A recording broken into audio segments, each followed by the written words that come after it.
He learned to fight in the Revolutionary War. He used what he'd learned to kill a man over a gambling debt. He led the American Army to the most surprising victory in its history. But he also launched an unauthorized invasion of Florida. He added vast regions of the South to the United States, but it was land he brutally wrested from Native Americans. He was the champion of the common white man, but he owned over 100 black Americans. He was the founder of the Democratic Party, but his enemies accused him of being an American Napoleon. His name was Andrew Jackson.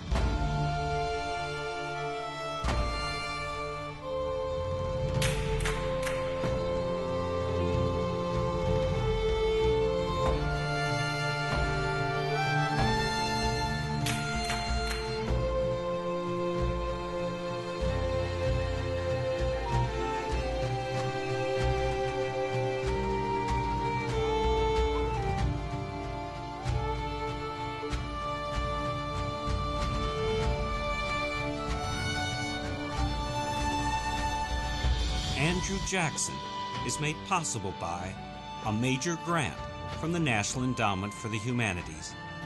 Democracy demands wisdom. By the Amundsen Foundation, committed to the creative pursuit of quality education in the arts. By the Corporation for Public Broadcasting. And by contributions to your PBS station from viewers like you. Thank you.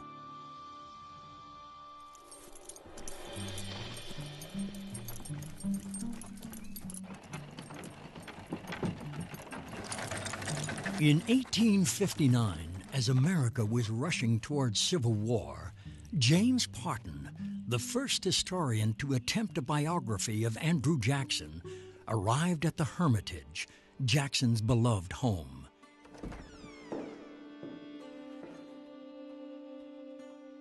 He was escorted through the mansion by Hannah Jackson, who had been Andrew Jackson's slave from the time she was 10 until Jackson died.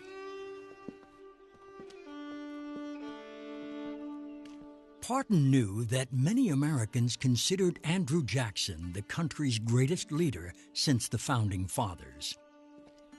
Parton wrote, "During the last 30 years of his life, he was the idol of the American people.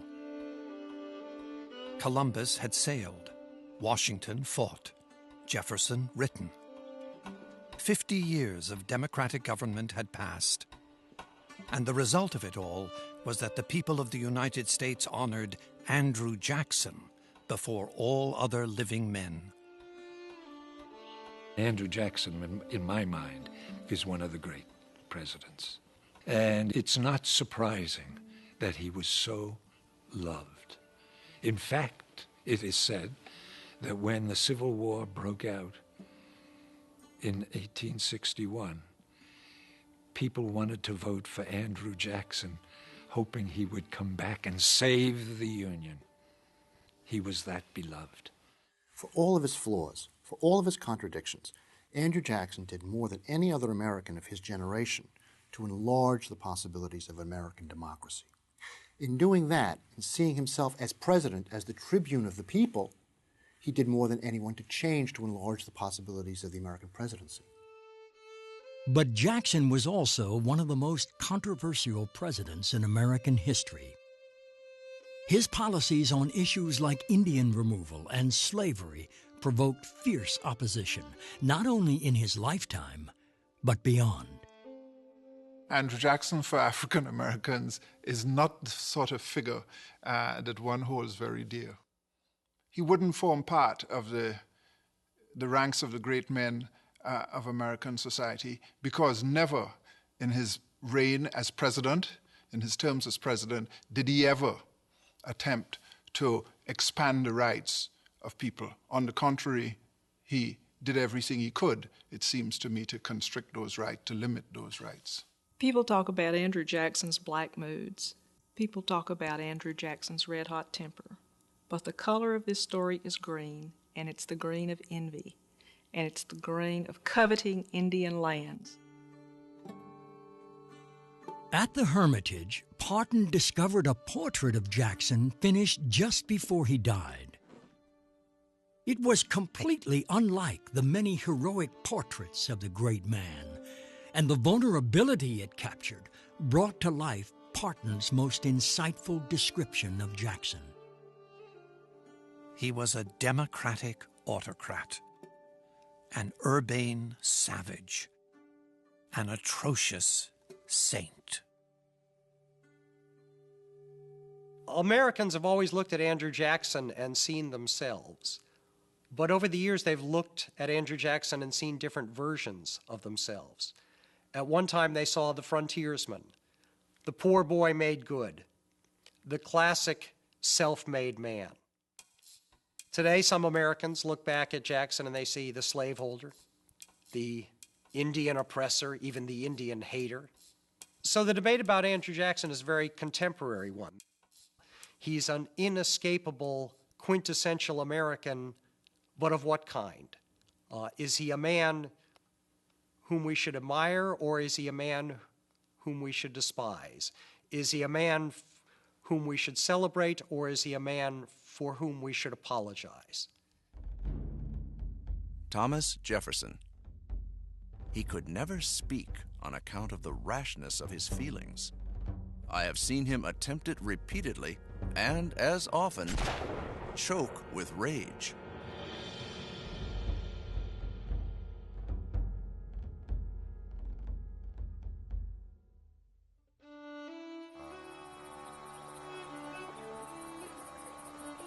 In the 1760s, Andrew Jackson's parents traded desperate poverty in Ireland for an equally hard life on the Carolina frontier.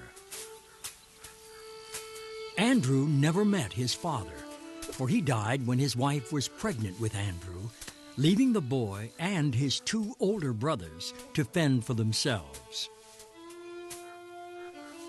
When the Revolutionary War began in 1775, the Carolina frontier became a dangerous place, with one farmer siding with the Patriots and his next-door neighbor with the British. It was a brawling, violent way to grow up. You made a living with your hands and with your spirit, your military spirit to defend yourself, and your hands to pull something out of the soil.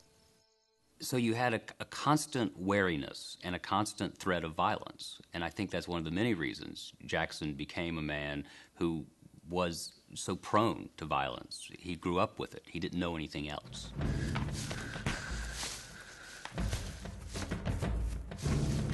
During the Revolution, the fighting in the Carolinas was the most vicious of the entire war.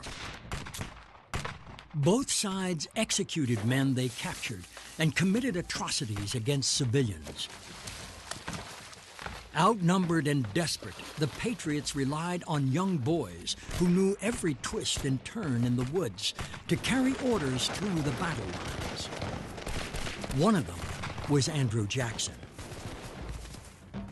There's a famous story about young Andrew, 13 years old, being commanded by the British officer who captured him to clean his boots, and Jackson refused to take such a servile job, and the officer slashed him across the face with a sword, and Jackson put his arm up to defend himself, and he carried the scars all his life. The war inflicted other, even more horrible scars on Jackson. For one of his brothers died of heat stroke while in battle, and his mother and other brother died of disease. In the boy's eyes, it was the British who were to blame for leaving him suddenly alone in the world. For Andrew Jackson, the American Revolution was a formative psychic as well as political event. For the rest of his life, he would despise the British Empire. He would grow up feeling as if he owed the British a kind of repayment for all that the British had done to him personally. and to his family.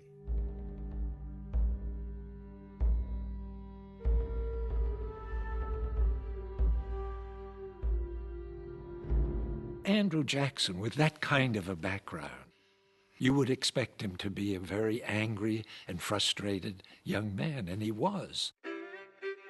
And he made quite a reputation for himself as a man who is getting into trouble, causing all kinds of problems. A fellow resident of the town of Salisbury described the young troublemaker this way. Andrew Jackson was the most roaring, rollicking, horse-racing, card-playing, mischievous fellow that ever lived in Salisbury. He got a small inheritance from a grandfather back in Ireland, and he went down to Charleston to collect it and spent the whole thing in a week on horses and liquor and maybe some girls too. But it was all gone pretty fast, and he had to trudge back to the upcountry of South Carolina to somehow pull his life together again.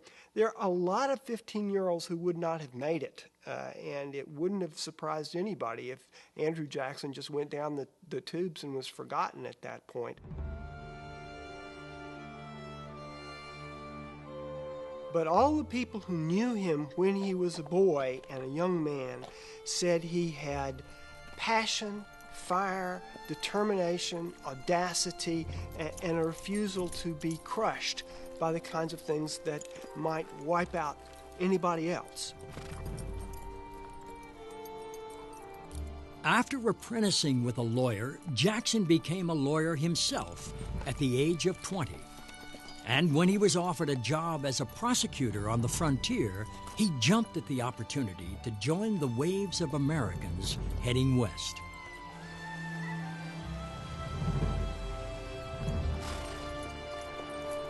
When the Revolution ends, particularly for young men like Jackson with very little going for them in the East, there is this huge expanse of territory, Kentucky and Tennessee to be precise, that was the place you could start over.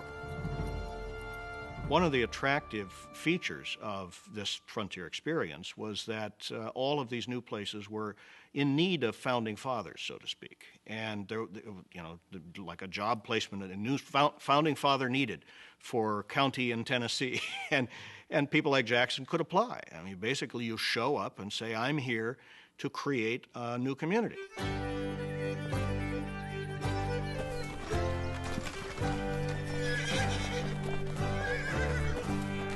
In 1788, 3 months before George Washington was elected the first president of the United States, Andrew Jackson arrived at a new settlement on the edge of the American West. Its name was Nashville, Tennessee. Besides practicing law, Nashville's newest citizen bred horses, speculated in land, and most significantly, fell in love with Rachel Donaldson Robards, daughter of one of Nashville's most prominent families. Rachel returned Andrew's feelings, but their relationship faced an insurmountable barrier. Rachel was already married to a man from Kentucky named Lewis Robards. When Jackson arrives, here's this wild kid. And Rachel, you know, was sort of wild herself. She should never have married Lewis Robards. And she finds, I think, companionship and a kind of kindred spirit in Jackson. And they fall in love. But in most of 1790s America, women literally belonged to their husbands. I think it's very hard for us to understand that there was a time in the history of our country where it was virtually impossible for people to divorce. The woman became a part of the husband, and she had no separate legal rights whatsoever from her husband. So in the event a woman wanted to leave the household, she had to leave her children behind because the children did not belong to her. She had no legal ownership to children, to property. A woman had no legal identity whatsoever except as a part of her husband. Most unhappy couples lived in loveless marriages rather than flout the law. But Andrew and Rachel were not the kind of people who let social convention stop them from following their hearts. These two hapless people up until this point find each other, and the opportunity and the desire merge for a really extraordinary decision, which is for the two to elope to Natchez.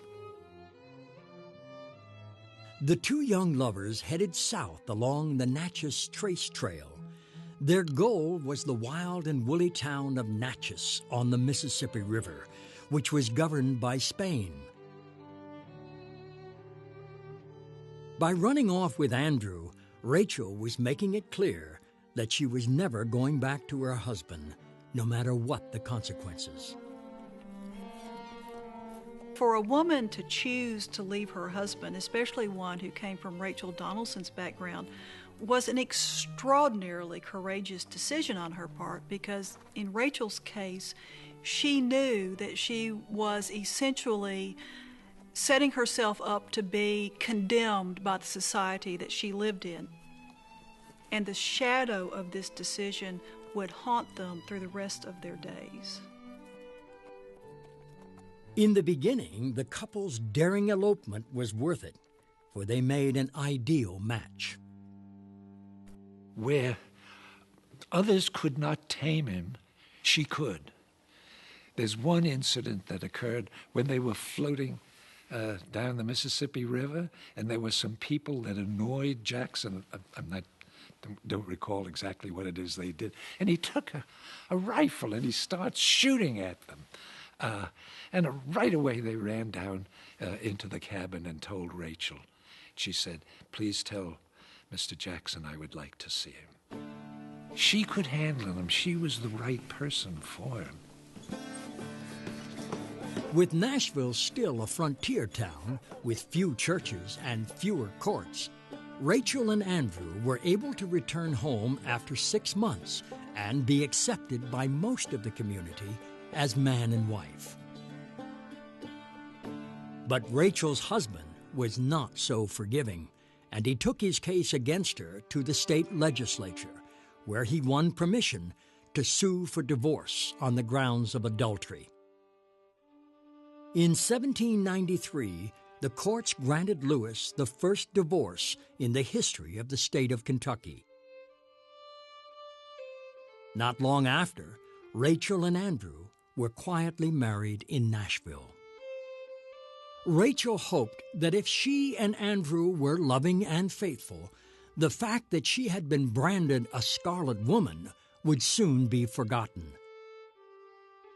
But her new husband was interested in politics, and her adultery would one day be a central issue in the race for President of the United States.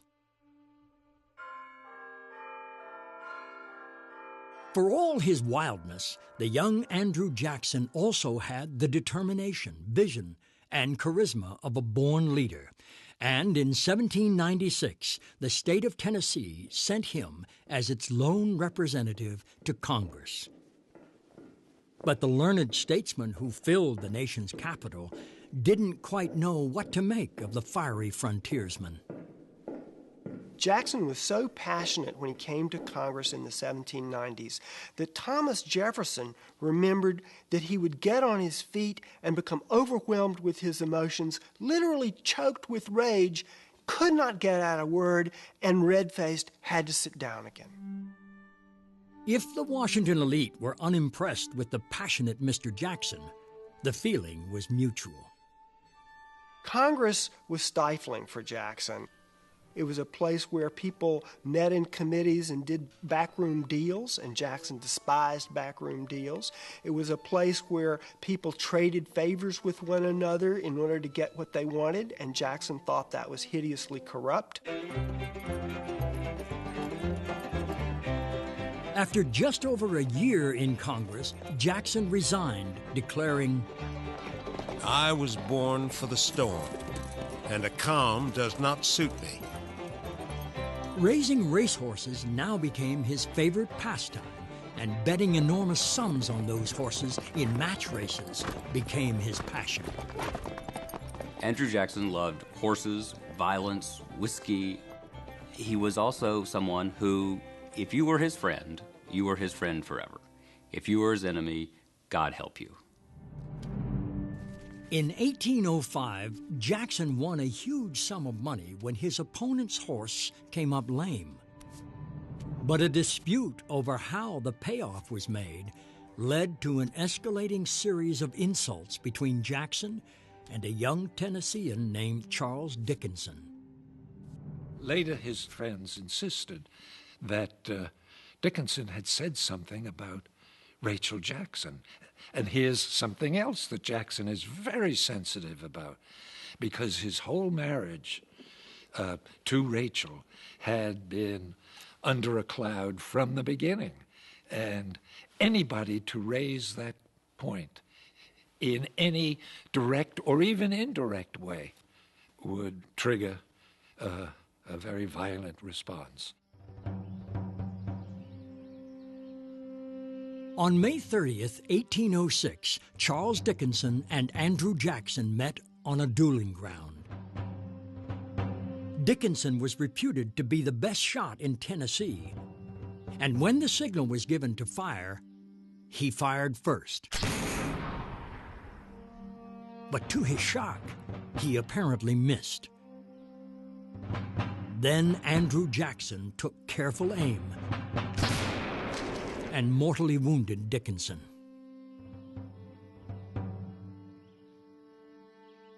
Only then did Jackson's second notice that he was bleeding. Jackson had in fact been shot in the chest, with the bullet lodging next to his heart. When his shocked second asked how he could possibly have fired back accurately, Jackson replied, I should have hit him if he had shot me through the brain. Jackson carried the bullet for the rest of his life. It was unmistakable evidence of how unsuited he was to the give and take of politics. But his future in a different arena could not have been brighter.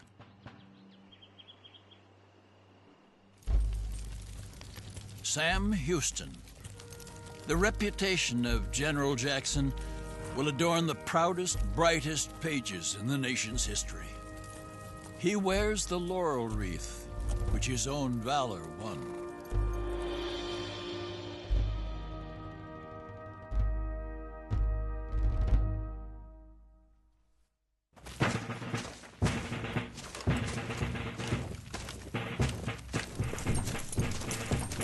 In 1812, the United States declared war on Great Britain. Andrew Jackson had been yearning since he was 13 for another shot at the British.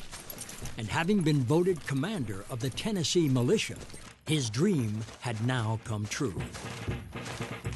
To inspire fellow Tennesseans to join his army, he declared, Who are we, and for what are we going to fight?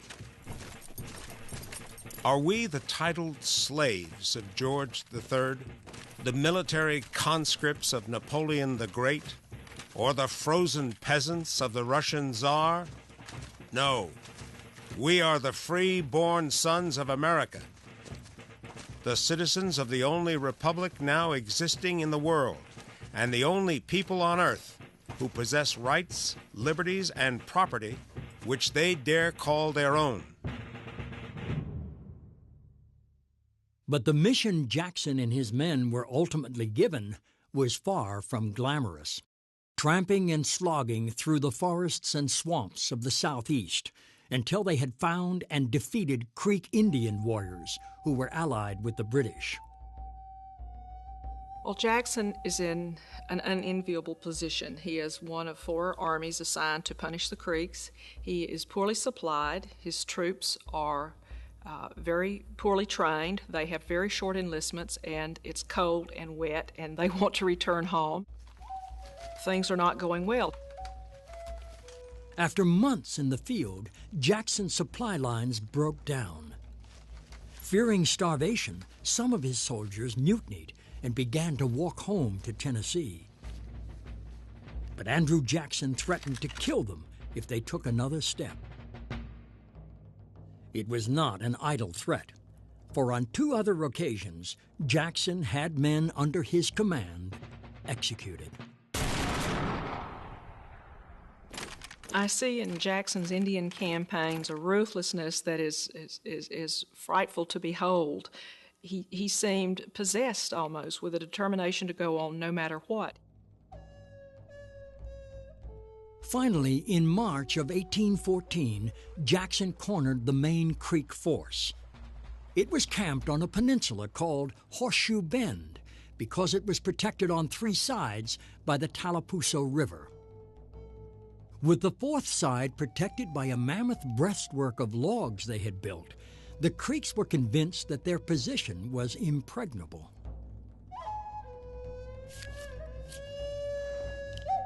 But then Cherokee warriors fighting with Jackson swam across the river to the Creek village and set it on fire. Jackson saw his chance and ordered his men to storm the barricade.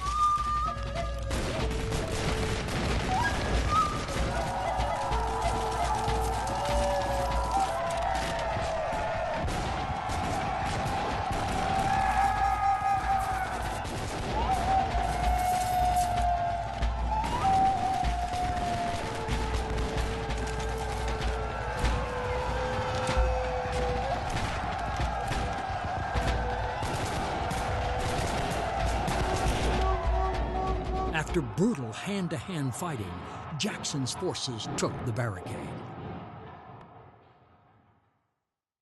From that point on, after the barricade was breached, it's no longer a battle. It is a search and destroy mission. It is a slaughter.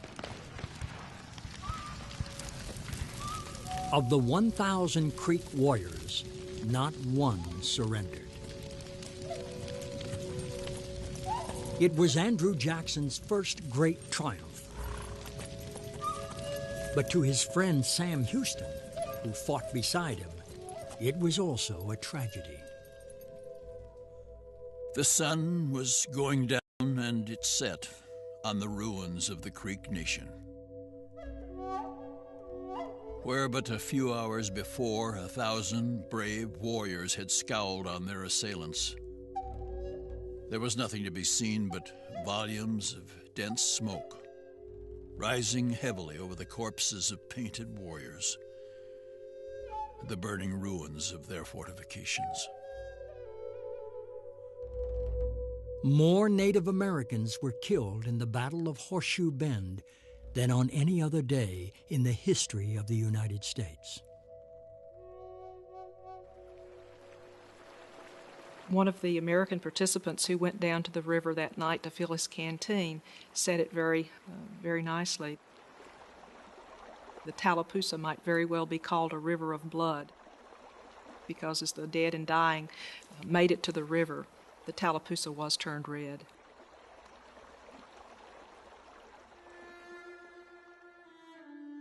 Horseshoe Bend was one of the only victories in a war that was turning out to be a disaster for the United States.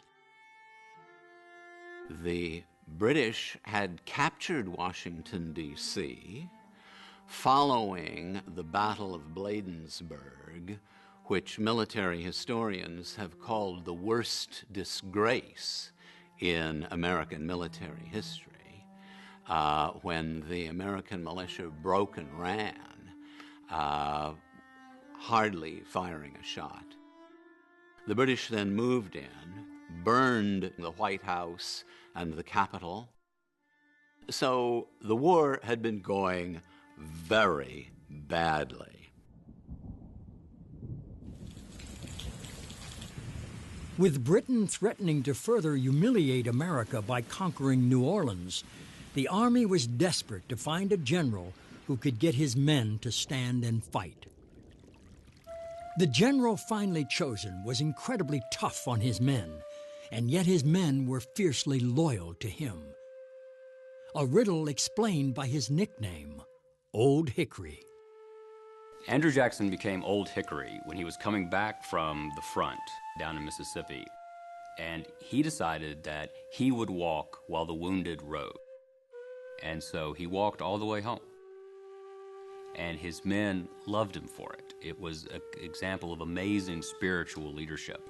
And they started calling him Old Hickory because they thought he was as tough as a hickory stick. Old Hickory had never had a day of formal military training in his life. And yet the Battle of New Orleans would be depicted in song, story, and art for the next 100 years. For Andrew Jackson and his men were about to shock the world. To even out the odds with the British, Jackson enlisted the aid of the French pirate Jean Lafitte, Choctaw Indians, and the free blacks of New Orleans. Then he massed them beside his men on a narrow stretch of ground between a swamp and the Mississippi River. On January 8, 1815, a huge wave of battle-hardened British troops swept down on Jackson's irregulars. Instead of turning and running, as the British had watched American troops do in numerous battles before, Jackson and his men marched into the pages of American history. They really thought that once these professionals came marching towards these frontiersmen, they'd all run.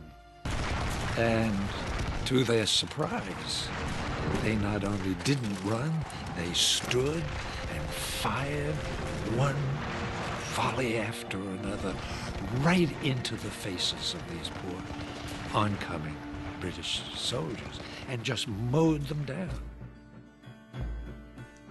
Jackson had proved that America could stand up to the world's greatest military power and win. The victory that he won was almost unbelievable. The British lost hundreds of men dead on the battlefield. Jackson's casualties in the main battle were 8 killed and 13 wounded. It was astonishing. It's still astonishing. As news of the victory spread across the country, America was swept up in a wave of patriotism unrivaled in its history. I think the whole character of the American people changed after the War of 1812. Prior to that time, if you asked a person who or what they were, they would say, I'm a New Yorker, I'm a Virginian, I'm from Connecticut, I'm from Massachusetts. After New Orleans, they said, I am an American. Americans' pride in the victory was stoked by a flood of images of the battle. For a new invention, aquatint engraving enabled artists to make multiple color copies of the same image much faster than ever before. A delighted American public bought up thousands of pictures of the glorious American victory at New Orleans. And at the center of many of these new engravings was the new American hero, Andrew Jackson. Andrew Jackson was really one of the first national celebrities. Songs were written about him, clubs were founded for him. January 8th, the anniversary of the Battle of New Orleans, towns would have Jackson dinners and banquets. He was a cultural force before he was a political force. The festivities were boisterous, for Americans had more than just the Battle of New Orleans to celebrate. After 1815, the Americans were very much free to work out their own destiny without interference from Europe. This meant that they were enthused, excited, and they thought they could accomplish anything they wanted to. It also lent a sense of urgency. They believed that if they didn't get it right now, they might not get another chance, that this was the time, this was the place on which a new world was going to be created. They had to make sure that it was the right new world. This turbulent age would become the only period in American history known by the name of a single man, the Jacksonian era. Yet as the era began, Andrew Jackson was once again living on a farm in Tennessee, with no clear future in American politics.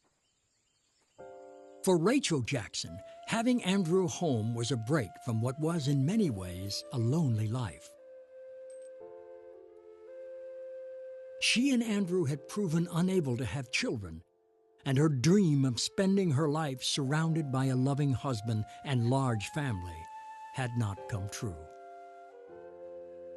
I think that when Rachel ran off with Andrew Jackson, she thought that she was going to get a husband who was devoted to her and that they would have this warm circle around the family fire every night with children running about, very similar to the household she had grown up in. But instead, she's married a man who's got tremendous ambition. So instead of having this quiet family home, which I think was at the heart of Rachel's desires, instead she's married to a very ambitious man who pursues national politics, becomes a military leader, and in her own words, spends less than a fourth of his nights under his own roof. As he waited to see what avenue for his ambition might open next, Andrew Jackson tended to his farm and his horses and became a wealthy man. His admirers were soon touting the political appeal of a penniless orphan who had pulled himself up by his own bootstraps. But the real story of how Andrew Jackson became a wealthy man was more complicated. Frederick Douglass. General Jackson has to own that he owes his farm on the banks of the Mobile to the strong arm of the Negro.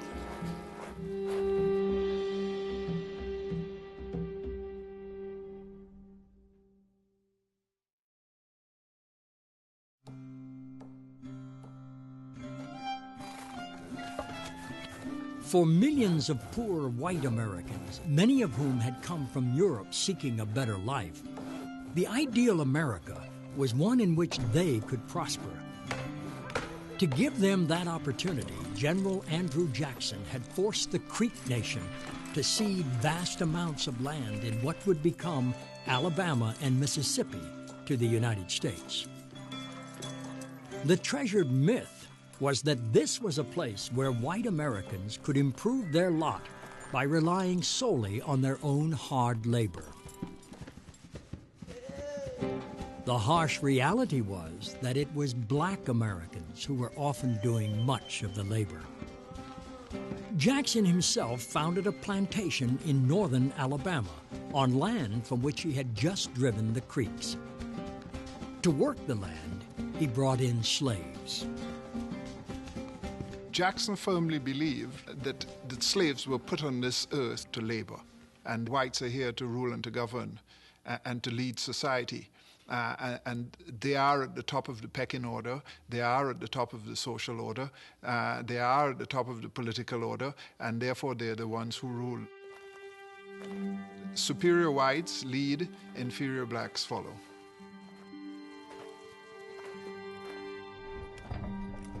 Jackson named his biggest parcel of land near Nashville the Hermitage. At the height of its operation, well over 100 slaves at the Hermitage called Andrew Jackson master. He would have been a very paternalistic person, and he would have made the slaves think he was their mother and father and God all wrapped into one. But to enslave another person, another human being, you can't be a good person. You have to be a pretty tough, vicious, mean person to hold another person or 140 people in slavery for all of their lives. When one of Jackson's slaves escaped, he offered a reward to anyone who would give the man 300 lashes. 300 lashes could kill a man because of the infection from 300 lashes on his back. Perhaps they would put some grease into the wound, some ointment into the wound, They may pour some whiskey on it, and which would make the man go into shock. But he could die from those wounds. He certainly would be ill for a long time. And that would remind all the other slaves, here's what you're going to get if you try to run away from this place.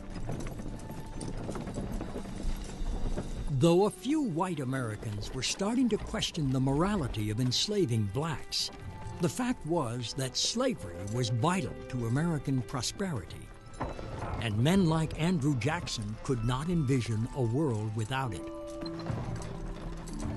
Human slavery was the powerhouse of the early American economy. Slave-grown products were the most valuable exports that the United States produced.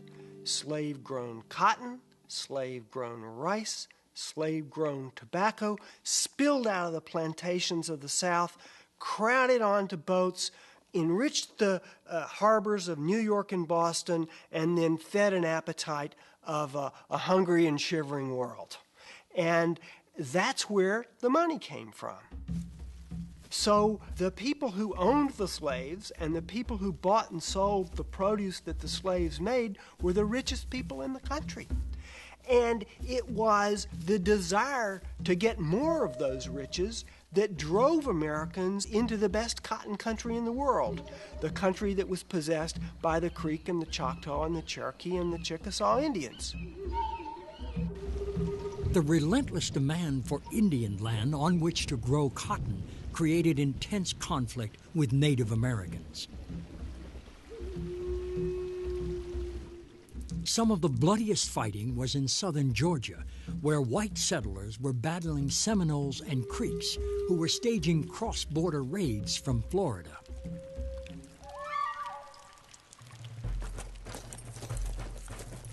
With Florida still owned by Spain, President James Monroe called up a man he knew he could depend on to defend America's borders. But General Jackson had even bigger plans.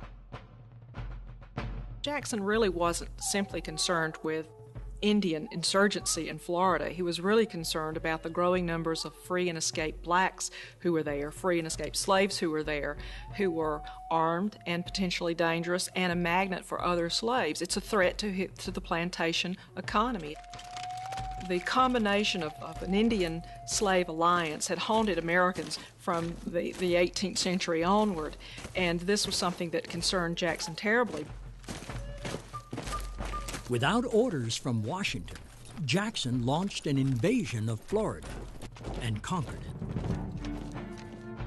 it. During the invasion, he captured 2 British men who he believed were inciting attacks on Americans. Ignoring the ruling of his own military tribunal, he had both men executed. When news of the unauthorized invasion reached Washington, the Speaker of the House, Henry Clay, declared that Jackson had the makings of an American Napoleon. He called on Congress to censure Jackson. Being censured would have disgraced Jackson, but his conquest of Florida was enormously popular with most Americans, and Congress refused to censure the great war hero.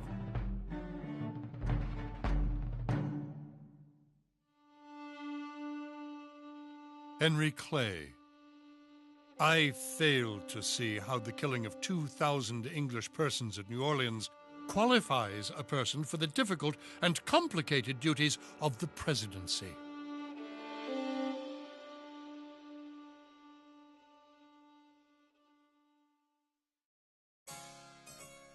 In 1824, James Monroe was retiring after 2 terms as president.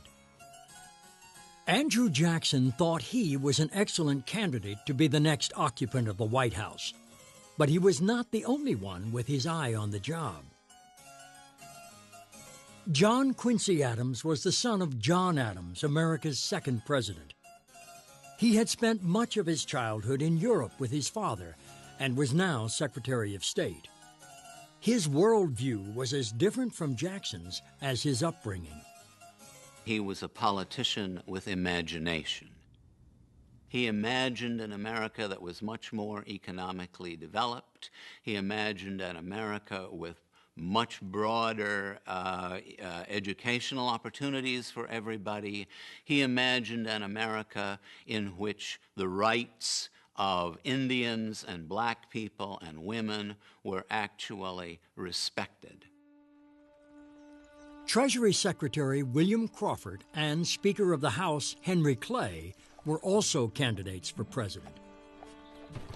As in every previous election, the candidates did not campaign, and in some states, residents did not even get to vote for president.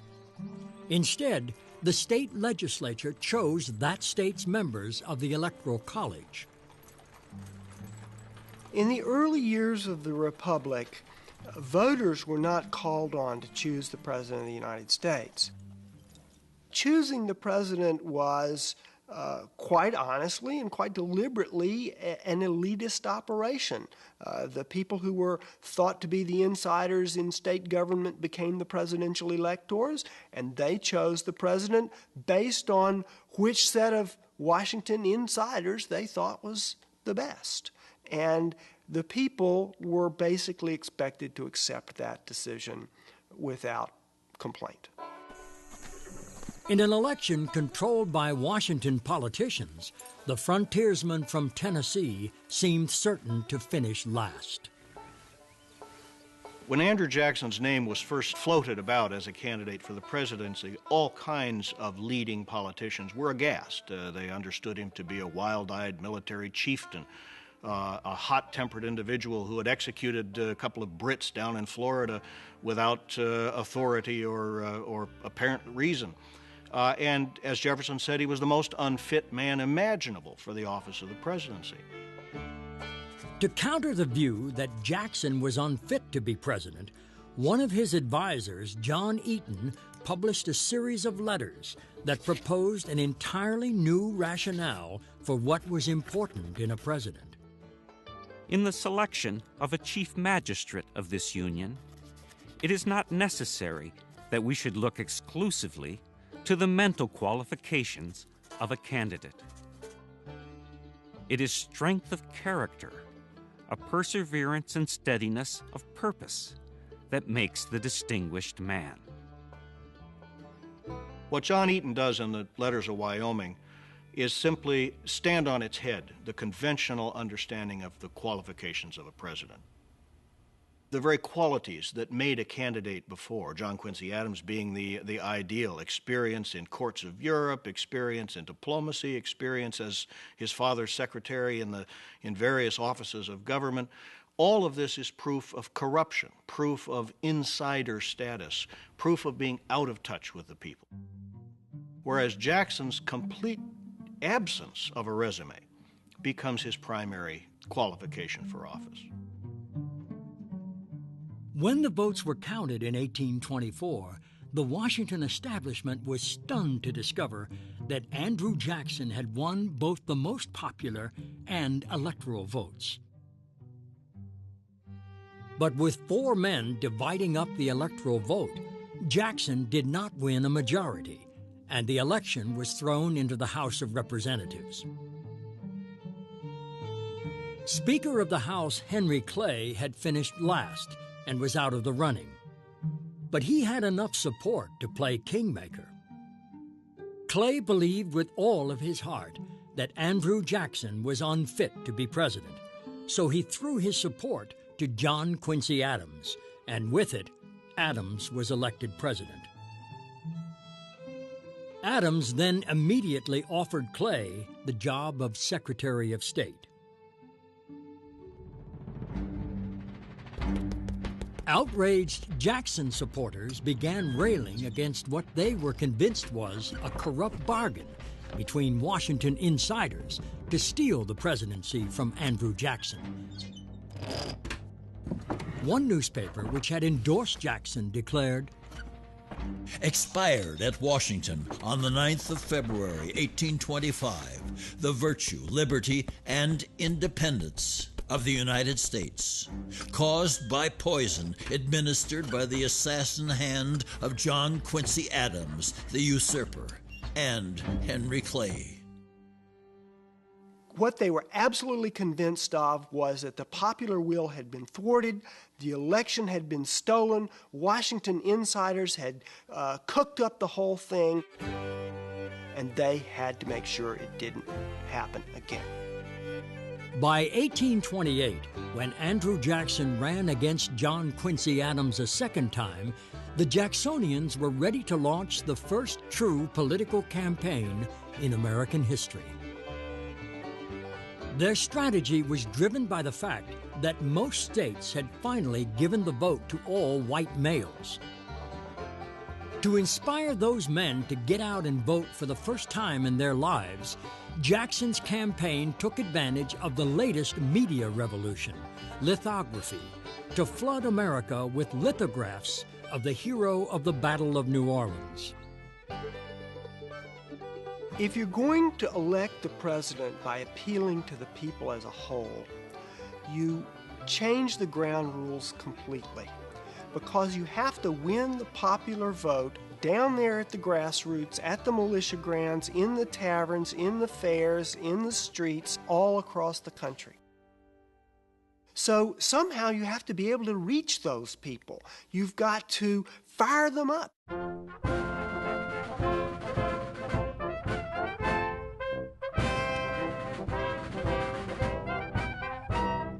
The Jacksonians' plan was to rally average Americans around a new idea, that they should choose the President of the United States.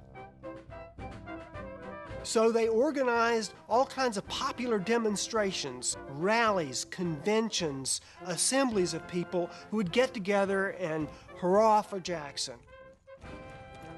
They would pass some set of resolutions, and then they would all have a barbecue, and they would all have a drink, and they would start to cheer, and pretty soon you get the sense that everybody in this precinct is for Jackson, and they'd send the results of that to the newspaper and try to publicize it as much as they could.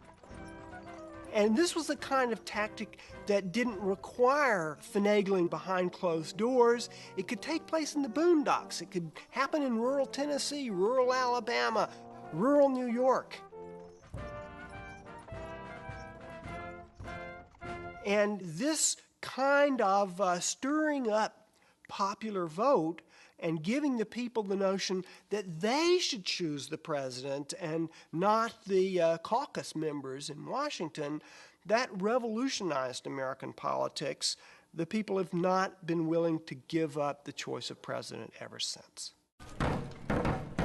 The revolutionary new style of campaigning soon made Jackson into the heavy favorite. But then his opponents discovered the skeleton inside Andrew and Rachel's closet. The man behind the mischief was a confidant of Henry Clay's, who edited a Cincinnati newspaper. He uncovered and printed the court record of Rachel Jackson's divorce proceedings, which revealed that Rachel had lived with Andrew while she was married to another man. The story of Rachel's adultery was soon on the front pages of newspapers across the country. Jackson is called the Western Bluebeard. Rachel is the American Jezebel. And it's said, the touch of a profligate woman like Rachel is going to pollute anyone. How can someone like this be put in the White House and over the women in Washington society?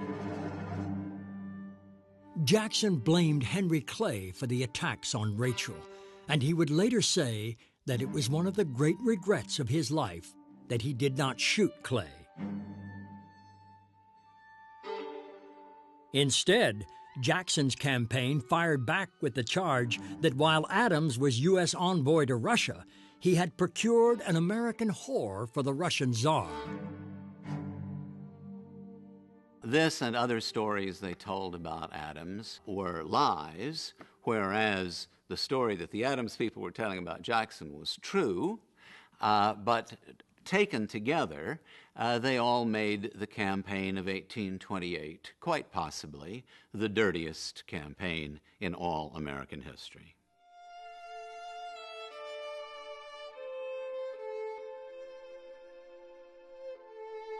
The viciousness of the campaign would have consequences no one could have foreseen. Rachel was now 57 and had become deeply religious. She found it impossible to accept that people across America were now publicly calling her a whore and worse, just because she had fallen in love with Andrew Jackson so many years ago. To a friend she wrote, "Who has been so cruelly tried as I have? Our enemies have dipped their arrows in wormwood and gall and sped them at me. Almighty God, was there ever anything to equal it? To think that 30 years have passed." I've come to see Rachel Jackson's life as the plot of a grand opera. You have a young woman who makes a mistake in her first marriage and then chooses to escape that with a very courageous protector. But by doing that, she's made perhaps the biggest mistake of her life, because this whole story of Rachel as a fallen woman explodes on the scene again and becomes the moral wedge issue of the 1820 campaigns.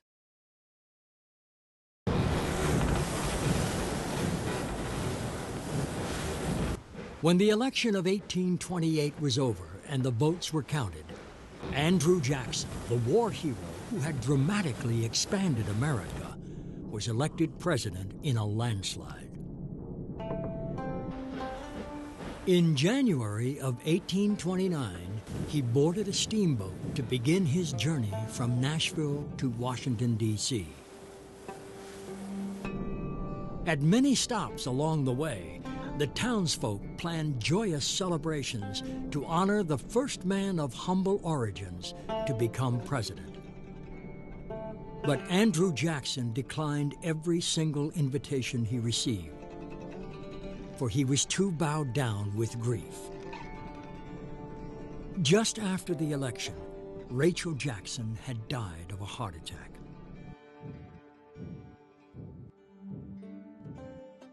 Jackson was devastated by Rachel's death.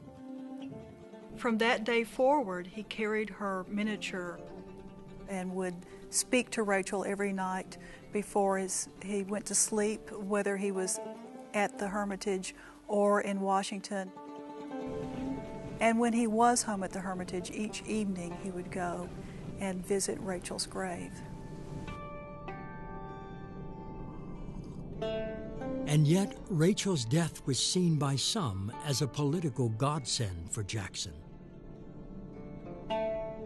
Everyone around Jackson knows Rachel is going to be a problem in the White House because the women in Washington will not accept her socially. And Rachel choosing, shall we say, to die at that moment frees him to focus on all the challenges he'll have in the White House.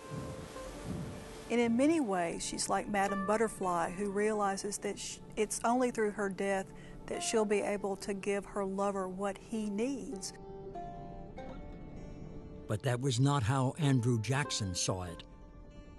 In his eyes, his enemies had made an unforgivable attack on his wife.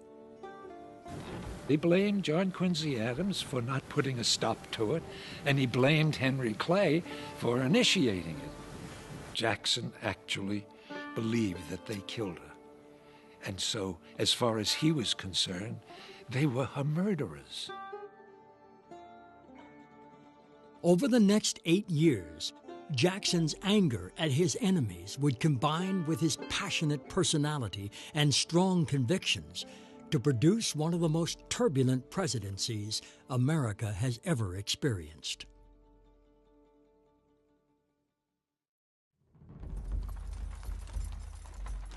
Daniel Webster. When General Jackson comes, he will bring a breeze with him. Which way it will blow, I cannot tell.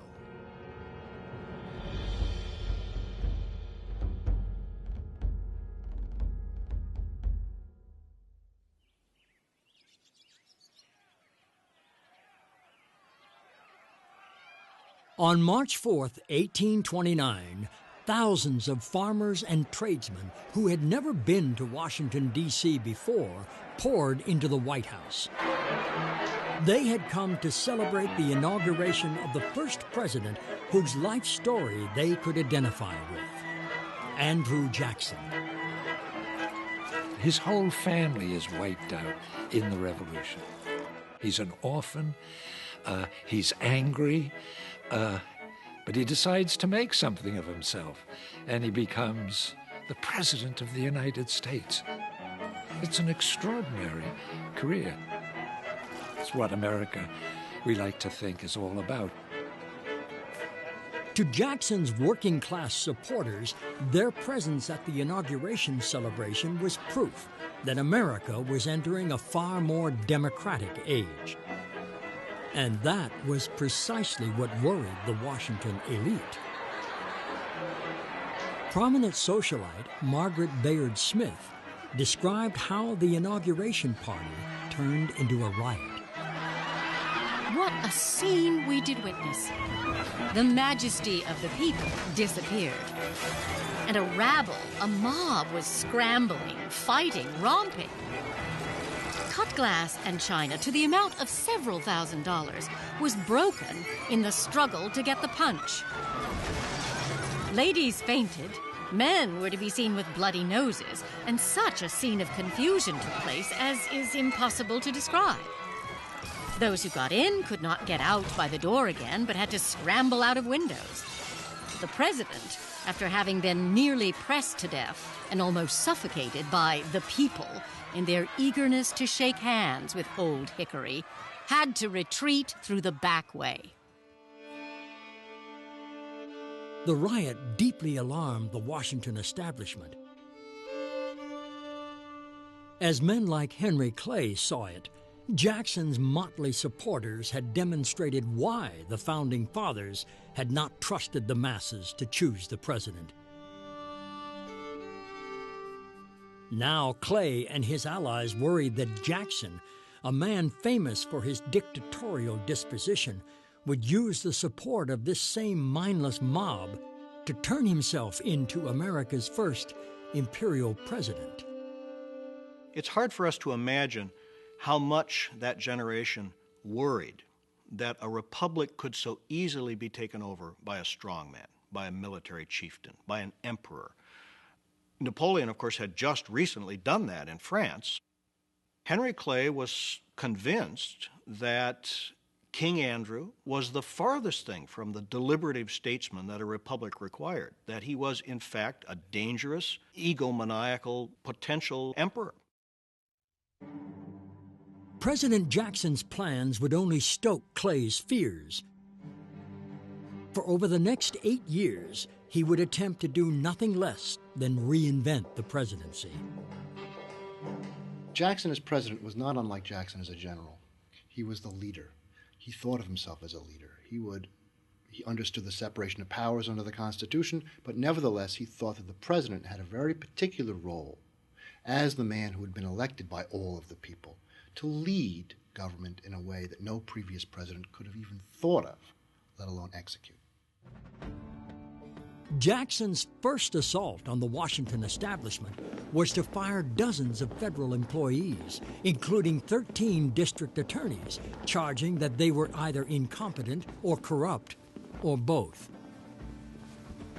Most of these high-level government bureaucrats were regarded as untouchable. Some of them had been there since George Washington's day. Jackson, within a few weeks, fired a number of them. He removed more government officials than all of his predecessors put together.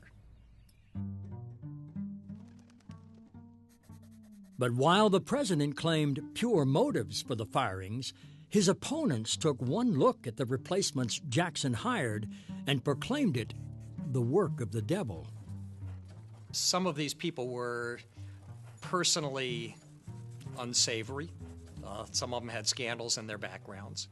And as his opponents, and even some of Jackson's own supporters thought, he was undercutting the competency and efficiency of government by nakedly rewarding people for no virtue other than being willing to say and do anything to get him elected. And so he was turning the United States government into his own personal political machine.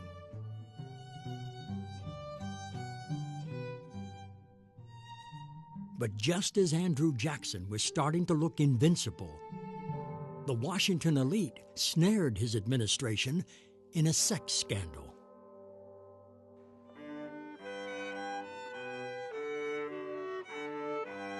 Jackson's friend and Secretary of War, John Eaton, had long been friendly with a woman named Peggy O'Neill. Peggy was married to an officer in the Navy, but it was whispered among the ladies of Washington that she was not entirely faithful. In 1829, news arrived that Peggy's husband had died on board a Navy ship. Instead of going into mourning, Peggy almost immediately married John Eaton. And that was when the rumor began racing through the Capitol that the naval officer had committed suicide after finding out that the Secretary of War was having an affair with Peggy. To the ladies of Washington, it was proof that Jackson's depraved rabble was going to sully the cabinet just as it had defiled the White House. The problem with Peggy Eaton, part courtesan, part common tart, is she had a scandalous sexual past. And whenever you see women and sex in this period, you know it's about fear. And there was a lot of fear in Washington and anxiety about the coming of democracy. The ladies of Washington maybe couldn't do much about that, but they could do something about Margaret Eaton, and they decided to close their doors to her. It was a decision with stunning political consequences. In the Capitol's early years, the social gatherings hosted by politicians' wives were a key venue for Washington's movers and shakers to discuss politics and form alliances. But now, prominent Washington wives, including those of Jackson's other cabinet secretaries, began demanding that their husbands boycott all gatherings to which Peggy Eaton was invited. Suddenly, it became almost impossible to conduct politics in Washington, supposedly because of a single Scarlet Woman. If you read the press, you would imagine that Margaret Eaton was some Cleopatra or Madame Pompadour. They called Peggy Eaton the doom of the Republic, and they imputed all kinds of power to her that she really didn't have. But what was behind it was not so much fact as this terrible anxiety and fear about this man who could abuse power. And somehow Peggy Eaton symbolized that fear. The simplest way for the president to get Washington functioning again was to tell John Eaton to accept Peggy's social isolation. But for Jackson, the attacks on Peggy were painfully reminiscent of the mudslinging against Rachel. The president's wounds from the loss of his wife were still raw. Each night he read from her prayer book and then went to sleep thinking about her. And the more he thought about Rachel, the more determined he became to stop the same thing from happening to Peggy. And so for 2 years, the president spent more of his time defending Peggy Eaton than on any other matter. For us today, the Eaton affair can only be compared to Monica Lewinsky, but actually it was even more serious. Because in the end, of course, President Clinton did not lose his office, but as a result of not Margaret Eaton herself, but what she symbolized, the cabinet broke up, which was the first time this had ever happened in United States history, and the last.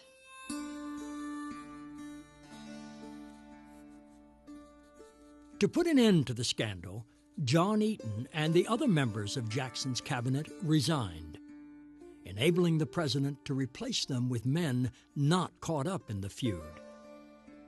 The press lampooned the cabinet secretaries as rats fleeing Jackson's sinking ship.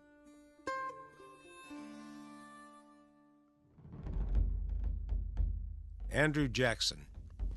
Disunion by armed force is treason. Are you ready to incur its guilt?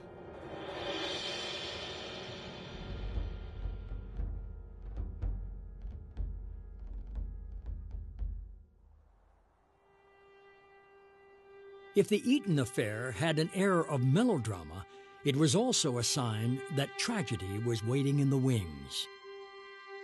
Vice President John C. Calhoun, whose wife had battled Jackson over Peggy Eaton, was simultaneously involved in another crisis, one that threatened to bring the nation to civil war. John C. Calhoun, from about 1830 on, was obsessed for the remainder of his life with one fundamental problem. And that was the problem of protecting slavery in a nation where slaveholders were becoming a minority. How could slavery be perpetuated in the face of an indifferent or even hostile North? The crisis was triggered not by slavery, but taxes. Congress, eager to protect northern factories, had passed a law which imposed a high tax on the cheap imported cloth used by southern plantation owners to clothe their slaves. Determined to eliminate the tax and protect slavery, Calhoun began promoting nullification, under which every state had the right to disregard, within its borders, any law it considered unconstitutional. Nullification appealed to Calhoun and other South Carolinians because it was a way of asserting states' rights. And clearly that was a fundamental threat to the entire idea of a federal system. And it went straight to the heart of the fundamental American question of who was sovereign. Was the federal government sovereign? Were the states sovereign? Were the people sovereign? These were all incredibly complicated questions that consumed the Jackson White House and Jackson's Washington. Nullification's fiercest supporters were congressmen from South Carolina. Its bitterest opponents were northern congressmen who were convinced it would lead to the breakup of the Union. And then there were those whose positions were unknown, including President Andrew Jackson. On April 13, 1830, all three factions were represented at a dinner in Washington, D.C., in honor of Thomas Jefferson's birthday. John C. Calhoun and the nullifiers had been plotting for months to use the event to convert those sitting on the fence to their cause. And in their eyes, Jackson, a fellow slave owner, was a natural ally. But Andrew Jackson had his own plans for the dinner. And as he arrived, he felt the same thrill he had always felt before a battle. As the evening began, the nullifiers endeavored to build support by making toast after toast to the importance of states' rights. Then suddenly, President Jackson raised his glass. Looking John C. Calhoun straight in the eye, he made his toast. Our federal union, it must be preserved. Those 7 words sent shockwaves through Washington, for all now knew where Andrew Jackson stood. He would not tear apart the nation he had helped build. For Vice President Calhoun, Jackson's opposition to nullification was intolerable. The two men soon stopped speaking. Then, in November of 1832, the state of South Carolina formally nullified the tax and added that if the federal government challenged its right to do so, South Carolina would withdraw from the Union. It's hard for us to understand how serious nullification was. It nearly led to civil war. Troops in South Carolina were marching. Jackson himself wanted to lead the Federal Army into South Carolina. They were fortifying forts in Charleston Harbor. This was very close to an all-out civil war, and it was Andrew Jackson's duty to stop that. Instead of reacting in anger, as he had so often before, Jackson issued a presidential proclamation in which he appealed to the people of South Carolina. Seduced as you have been, my fellow countrymen, by ambitious, deluded, and designing men, I call upon you in the language of truth and with the feelings of a father to retrace your steps. Say, we too are citizens of America. Carolina is one of these proud states. Her best blood has cemented this happy union. And then add, if you can, without horror and remorse, this happy union we will dissolve. This picture of peace and prosperity we will deface. These fertile fields we will deluge with blood. Disunion by armed force is treason.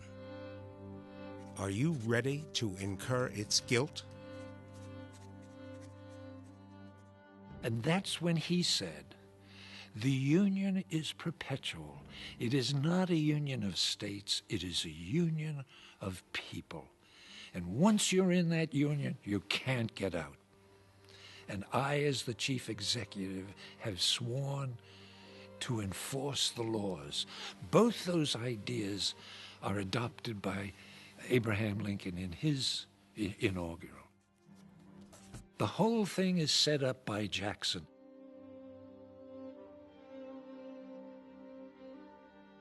With both sides preparing for civil war, the most skilled negotiator in Congress, Henry Clay, succeeded in winning passage of a compromise bill that dramatically lowered the tariff. Jackson signed it, South Carolina agreed to abide by it, and war was averted.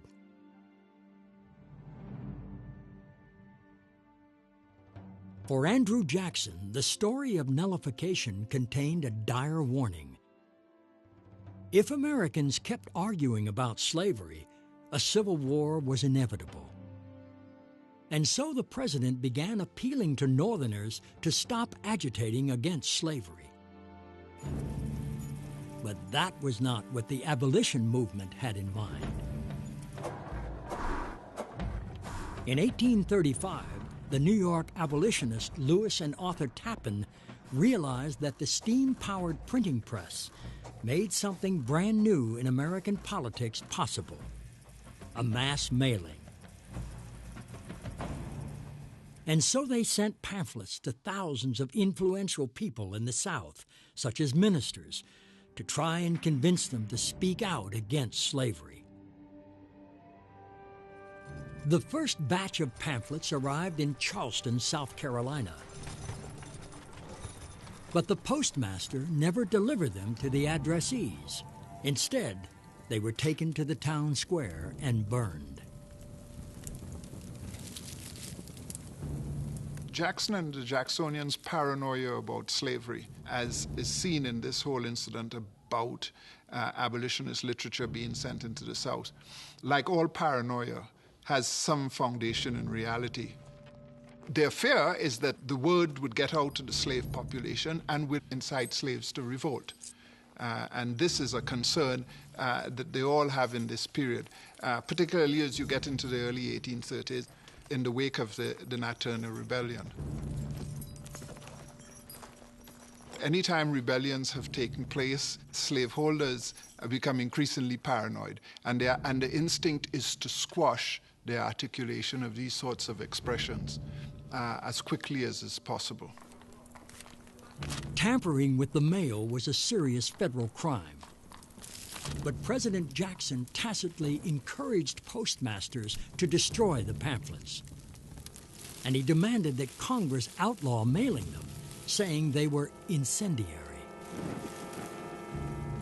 The Tappan Flyers provide an interesting insight into what we could say is the Jacksonians' view of democracy, because of all things, the ability to petition, the ability to get word out about your position is a fundamental tenet of all democratic societies. So in that sense, then, Jackson and his people are attempting to squash a clear democratic voice in this period.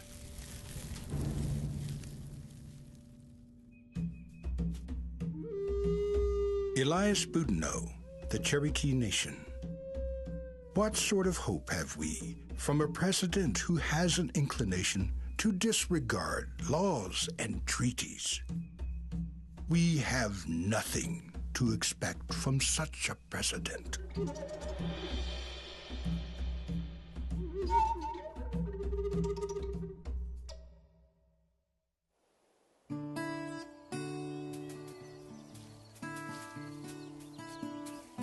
Like Thomas Jefferson, Andrew Jackson fervently believed that it was small, self-employed farmers who had made America great.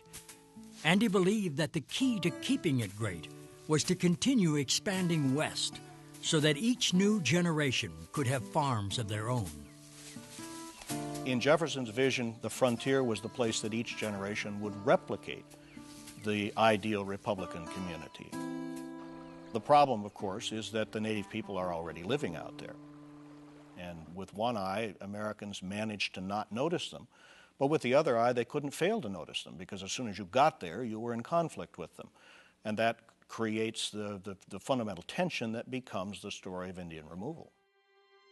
In 1830, Jackson won approval from Congress of an Indian Removal Act that appropriated $500,000 so that Native Americans living east of the Mississippi could be removed to land west of the Mississippi.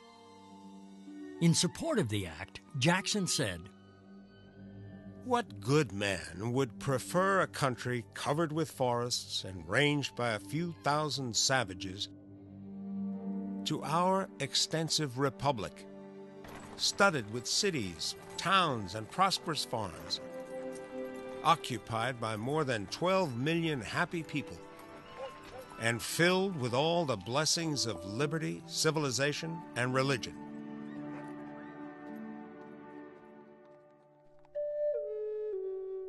But Native American tribes, such as the Cherokee, had an entirely different view than white men of how to relate to the land. The Cherokee way is to share, is to be harmonious. They really were a spiritual people. They had a way of life that would perhaps put most Christians to shame. They exercised that way of life daily. Every morning, the whole village would go to the water for a blessing. And at this going to water ritual, this old man sung this song. Hi-o-wa yakani, hi-te-hu-yu yakani, hi-wa-aki yakani, hi-wa-sa-se yakani, hi-ani-za-si yakani, hi-ani-he-ho yakani. So when I sang that song, it would have been the same sound that you would have heard in the 1700s. So that was all disturbed because of the contact with the whites.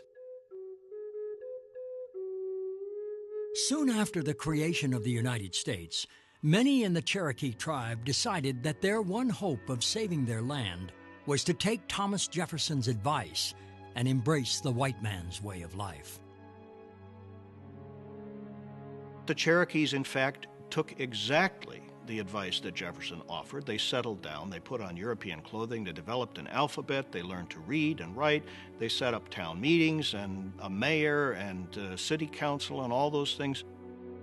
And they still had to go, because the problem was they were sitting in Georgia.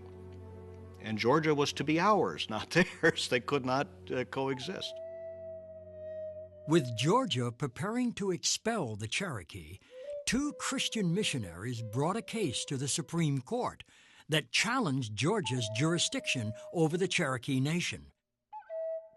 The Supreme Court ruled in the Cherokees' favor, but Andrew Jackson declared, "The decision of the Supreme Court has fell stillborn." Jackson encouraged Georgia to ignore the verdict on the grounds that the Cherokee were not really a nation. A writer to the Cherokee newspaper The Phoenix, remembering that warriors from the Cherokee Nation had played a key role in the Battle of Horseshoe Bend that had launched Jackson on his road to fame, had this request. Ask of General Jackson when the thunders of his cannon were heard in the southern forest, and he will say, they are a nation. These unfortunate people who flocked to the standard of the brave commander at Horseshoe and nobly fought are now repaid with ingratitude and oppression.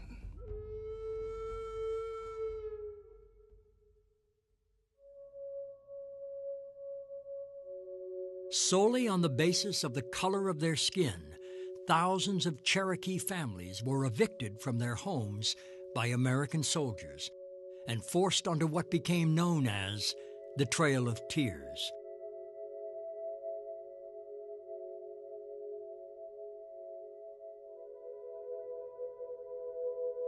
One of the Christian missionaries who traveled with them wrote, "I have no language to express the emotions which rend our hearts to witness this season of cruel oppression.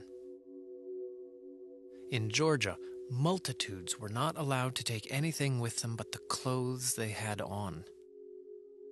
Well-furnished houses were left a prey to plunderers who, like hungry wolves, follow the progress of the captors and rifle the houses and strip the helpless. For what crime, then, was this whole nation doomed to this almost unheard-of suffering?" The period of Indian removal really is a black mark on American history. America, which started out as a shining city on a hill, sinks to the bottom of darkest depths in Indian removal.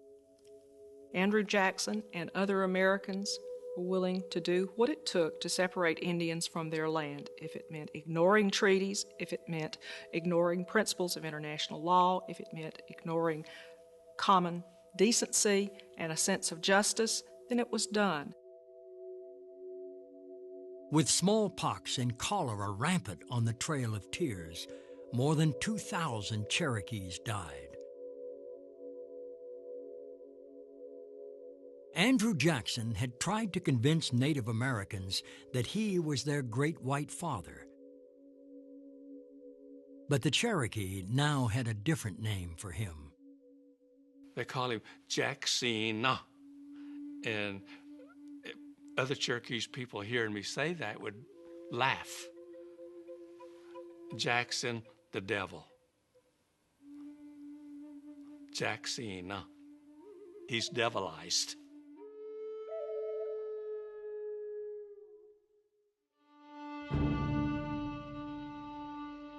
Andrew Jackson.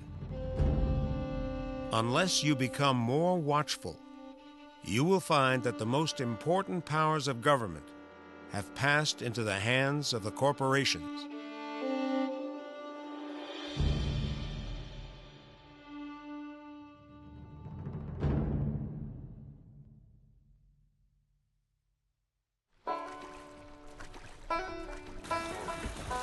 When it came to Indian removal and slavery, President Jackson's views mirrored those of many other Americans. But there was one issue where he was truly a visionary.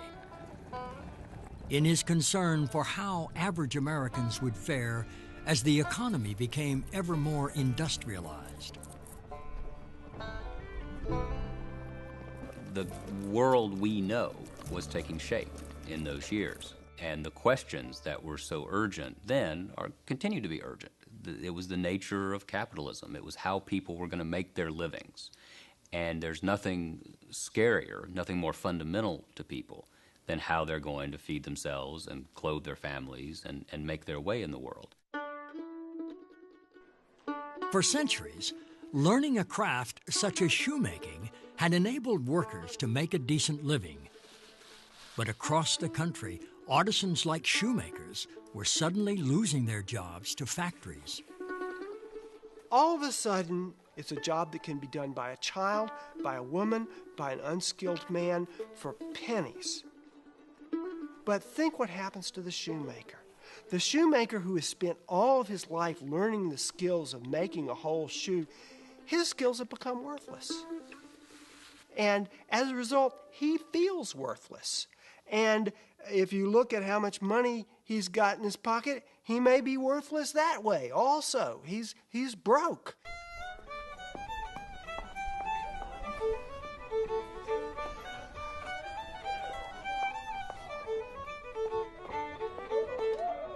In the early years of Andrew Jackson's presidency, these working-class Americans created a new way of giving voice to their concerns: the minstrel show.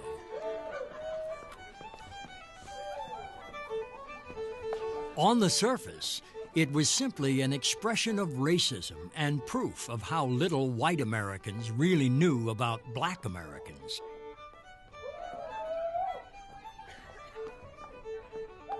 But the hidden secret of the minstrel show was that it was not just about how whites saw blacks, but also about how they saw themselves. Of course, you're putting on that mask to make fun of African Americans, but by virtue of putting on that mask, you've also enabled yourself to speak of yourself. The songs of the theater at the time revealed that the audience is feeling squeezed by a new America. It's being squeezed by an America that seems to be coming more and more for the rich instead of the common people. So we can look to the stage and we can find a place in American society where that working class could express in a powerful and gripping way what it felt about what this world was doing to them out there. For a working-class white American, putting on the mask of a slave was a way of saying, "I feel like a slave." The minstrels also talked about the man they hoped would free them. They sang, "There's some who at our party rail, call us the ragtag and bobtail. But we have some within our pale who we are sure will never fail to vote for General Jackson."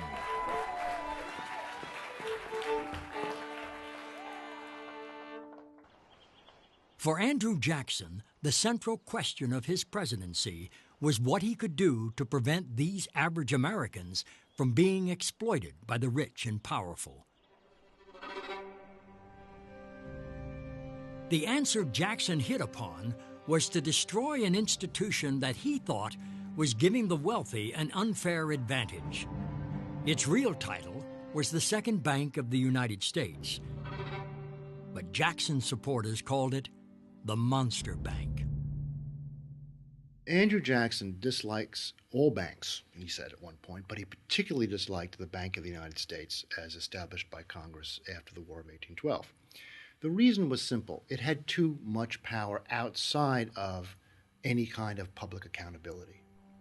The bank was an enormous economic institution. It could really control credit and therefore control the American economy itself. For Jackson, that meant that the American economy was being run by people who were not elected, that these unelected bankers had their hands on the levers of power and could control people's lives, their destinies, and indeed could control the political system itself. To Jackson, one of the Monster Bank's worst sins was that it was funding new-style businesses that were beginning to wrap their tentacles around both the economy and the government. These new businesses were called corporations. The problem with corporations, as far as Jackson was concerned, was they had no body to be kicked or soul to be damned. They were faceless, anonymous machines that were motivated only by making profit for their shareholders. And as a result, they could grow much, much larger than the average consumer, the average worker, the average citizen. But Jackson's opponents thought corporations would help America become more prosperous, and they thought his plan to blow up the bank verged on insanity. For it was the bank that guaranteed that the paper dollars in Americans' wallets were worth something. Jackson took a kind of fundamentalist view of money and credit. Gold and silver dollars were real money. Paper was in some sense fake. Those who were perhaps more astute economists than Jackson thought that this position was just short of Neanderthal. The United States had been built on credit. As Henry Clay said in the Senate, we have always been a paper money people. We won the revolution on paper money. Clay and his allies in Congress decided to put some heat on Old Hickory. Near the end of Jackson's first term, they passed a bill extending the bank's charter. Clay calculated that the president would have no choice but to sign the bill, because a veto would be seen by the American public as so irresponsible it would cost Jackson re-election.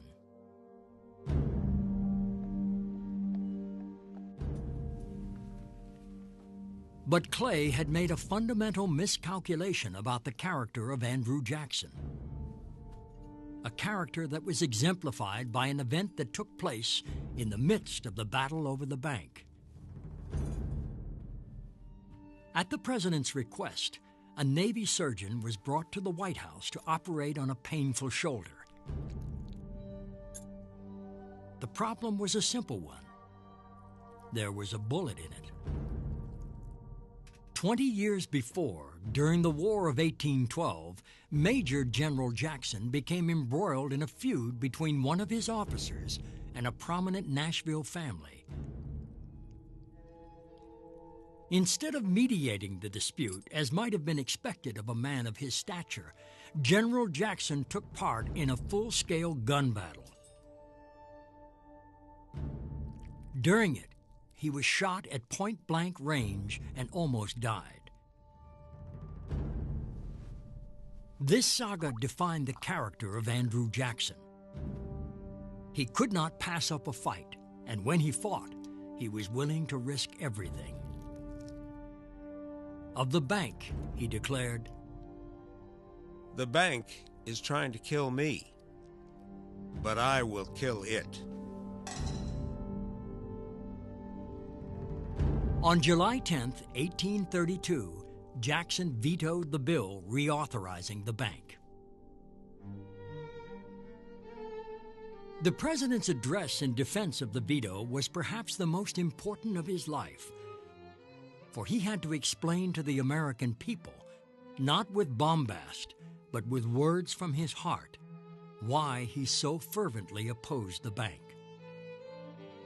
It is to be regretted that the rich and powerful too often bend the acts of government to their selfish purposes. When the laws undertake to make the rich richer and the potent more powerful, the humble members of society, the farmers, the mechanics, and laborers, who have neither the time nor the means of securing like favors to themselves, have a right to complain of the injustice of their government. We can at least take a stand against any prostitution of our government to the advancement of the few at the expense of the many.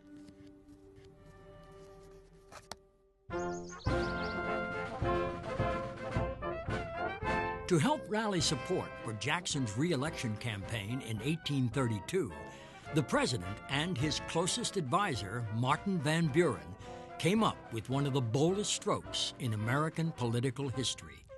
They founded the Democratic Party.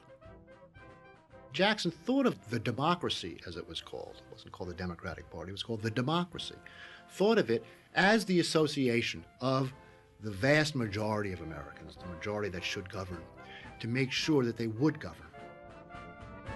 There are all sorts of ways in which ordinary people can participate.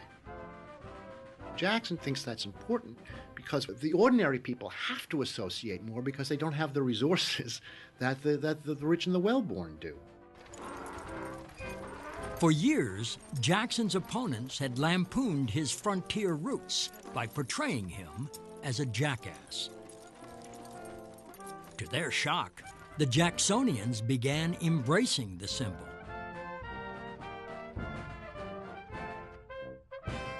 Well, the donkey as a symbol of the Democratic Party started out as a satire, as an attack on the rubish, sort of Beverly Hillbillies nature of the Jackson's Democratic Party. But interesting, people like Henry Clay and others didn't quite understand that in urban settings, the donkey may have been a figure of fun, but for people in rural America, which was most of America at the time, the donkey was essential to daily life, and it was someone you could rely on. And Jackson and the Democrats were presenting themselves as people you could rely on. A second party quickly arose to oppose the Democrats. Called the National Republicans, they chose Jackson's fiercest rival, Henry Clay, to run against him for president. Henry Clay and Andrew Jackson hated each other. Clay saw himself as a great American statesman and couldn't quite understand how this rube from the Carolina backcountry, who'd never gone to school, who'd never read a book, in Clay's view, could possibly be so powerful and have such a hold over the people, thereby ensuring that Clay himself would never do that, because he didn't appreciate, I think, Jackson's gifts of both charisma and the power of his personality. During the election campaign, Jackson and his advisors again demonstrated complete mastery of the media tools available to them. This man was sitting for his portrait again and again and again. Jackson had a sense that I want the American people to know me and to know what I look like. And I think that says something about his political sense.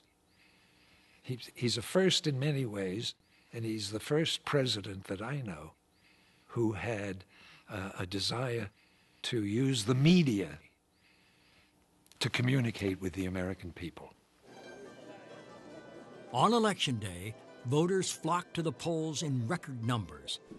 And thanks to Jackson's reputation as a military hero and his continuing expansion of America, they gave Old Hickory a landslide victory.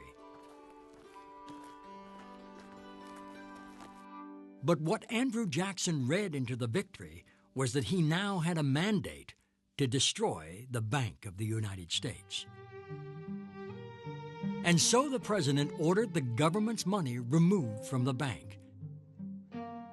But even some in his own cabinet thought such a step was illegal, and Jackson had to replace 2 Treasury secretaries before finding a third who would obey him. Nothing like this would happen again until Richard Nixon, during the Watergate crisis, had to go through 3 attorneys general to find one who would fire Archibald Cox as special prosecutor. On the floor of the U.S. Senate, Henry Clay asserted that nothing less than the future of American democracy was at stake. We are in the midst of a revolution, hitherto bloodless, but rapidly tending toward the concentration of all power in the hands of one man. For the only time in American history, the Senate censured the president. People throughout the nation began calling it the Bank War. It was a war in which reason and economics were the casualties, and the chief combatants were Jackson and the president of the bank, Nicholas Biddle. The confrontation between Andrew Jackson and the Bank of the United States escalated, you might almost say, beyond the bounds of sanity. From the point of view of Nicholas Biddle, president of the Bank of the United States, this maniac president was going to destroy the American economy. And both sides got so wrapped up in it that they did reckless things. Nicholas Biddle, in an effort to procure a recharter, actually triggered what was called a panic in those days, a stock market crash and a brief depression, not realizing that in doing this he was proving every point Jackson made about the reckless power that the Bank of the United States held over ordinary Americans' lives. Finally, in 1836, the bank's charter expired and its doors were closed, and Andrew Jackson once again emerged from a battle victorious. An historian has written that every once in a while in American history, it becomes necessary to save American capitalism from the capitalists, that left to their own devices, they will so accrete power that they will end up ruining the economy. Well, Jackson in some ways saw that was the beginning of that process, as American capitalism was just beginning to develop. He saw that to keep the system going in a democratic fashion, as he saw it, it was necessary that accountability had to be there in the system in a way that it did not seem to be as of 1832.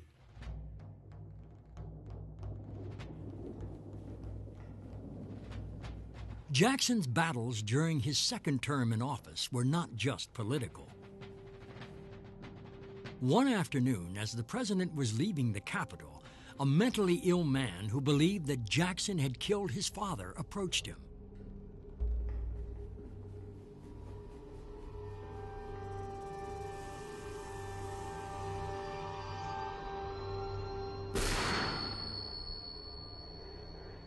The explosion of the pistol's percussion cap convinced bystanders that the president had been shot. But the gunpowder inside the pistol failed to ignite.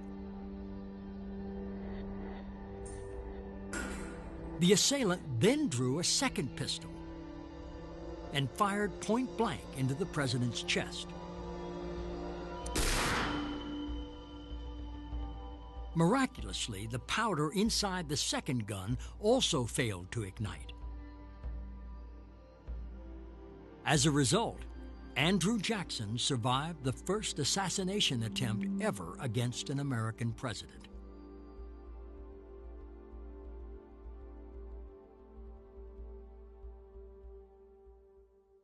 Then, in the presidential election of 1836, Jackson's hand-picked successor, Martin Van Buren, rode Old Hickory's coattails to victory.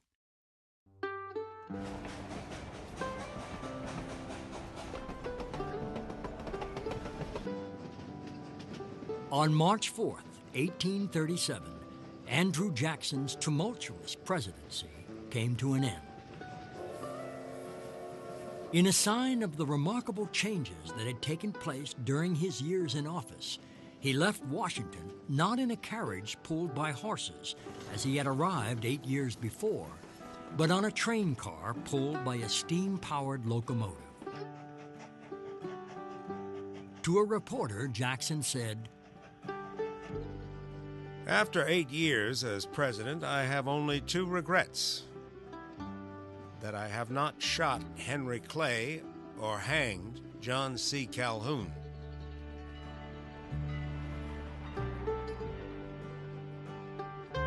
The legacy Andrew Jackson left behind him was a complicated one. But if there was one key feature that would allow future generations to make sense of it all, it was the way in which Jackson's fight for the rights of the average white man pointed the way for others to seek rights of their own. Jacksonian democracy had no room in it for black people. It was not willing to free the slaves. It had utter contempt for the political aspirations of women, and everybody knows it was utterly violent and merciless to the Indians. But look how the victims of Jacksonian democracy defended themselves. They didn't go out and become monarchists. Instead, what they did was to take the principles of Jacksonian democracy and demand that they be applied to them too. When you look at the feminists, they used the Declaration of Independence to demand the right to vote. When you look at the abolitionists, they said the demand for human equality is good for the slaves as well. When the Indians wanted to defend themselves against white encroachment, the Cherokees created a written constitution and a democratic government of their own, so that the abolitionists, the feminists, the Indians all responded to this aggressive Jacksonian democracy, not by becoming monarchists, but by saying, we have to have some too.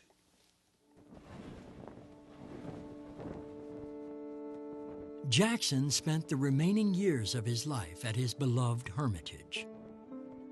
Though others would one day see a connection between his quest for opportunity for white men and the ideal of opportunity for all, Andrew Jackson himself never did. He continued to own dozens of slaves, never worrying that they toiled from sunrise to midnight with no hope of a better life, or giving any thought to what their opinion was of him. Sometimes when they had a funeral for a fellow slave, like at the Hermitage, they would say, one day your head must bow as low as ours, as they sang this funeral march to the grave. One day your head must bow as low as ours.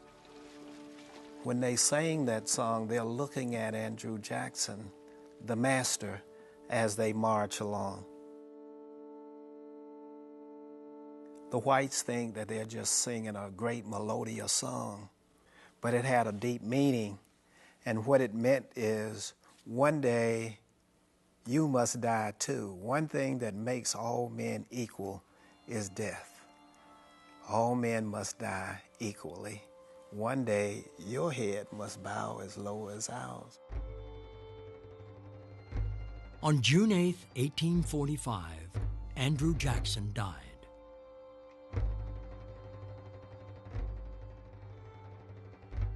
America's 7th president was laid to rest beside his beloved wife Rachel in the garden at the Hermitage.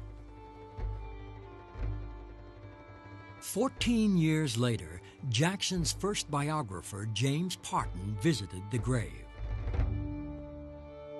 The historian had already spent many months reading what hundreds of Jackson's contemporaries had to say about him. But the writer still found it nearly impossible to sum up Old Hickory. If anyone, at the end of a year even, had asked what I had discovered respecting General Jackson, I might have answered thus. Andrew Jackson, I am given to understand, was a patriot and a traitor. He was one of the greatest generals and wholly ignorant of the art of war. A stickler for discipline, he never hesitated to disobey his superior. The first of statesmen, he never devised or framed a measure. He was the most candid of men and was capable of the profoundest dissimulation. He was a democratic autocrat, an urbane savage, an atrocious saint.